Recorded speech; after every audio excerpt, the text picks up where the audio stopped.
IPL match black టికెట్ల దందా రంగంలోకి పోలీసులట. ఐపీఎల్ మ్యాచ్ నేపథ్యంలో బ్లాక్ టికెట్స్ దందాపై రాచకొండ కమిషనరేట్ పోలీసులు ఉక్కుపాదం మోపుతున్నారు. అయినా ఉప్పల్లో భారీగా బ్లాక్ టికెట్ దందా నడుస్తుంది.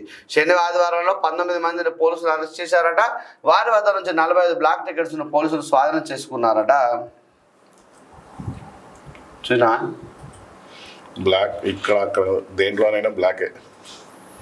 కానీ ఇంతకుముందు సిల్వర్ టికెట్లు బ్లాక్లో ఉంటుంది కదా.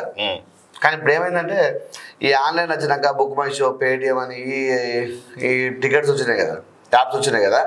ఈ యాప్లో టికెట్ కొన్నప్పటి నుంచి బాగా టెన్షన్ తప్పిందా.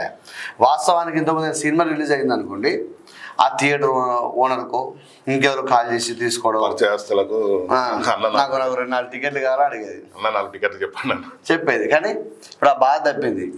ఈ ఆన్లైన్లో ముందే పెడతారు, 1 వీక్ ముందే పెట్టడం వల్ల ఈ ఎవరికి కావాల్సిన సీటాలు బుక్ చేసుకొని సినిమా పోతారు కదా. ఈ పరిచయం తప్పింది. వాస్తవానికి సార్ డబ్బులు ఎక్కువ అయితే కావచ్చు, కానీ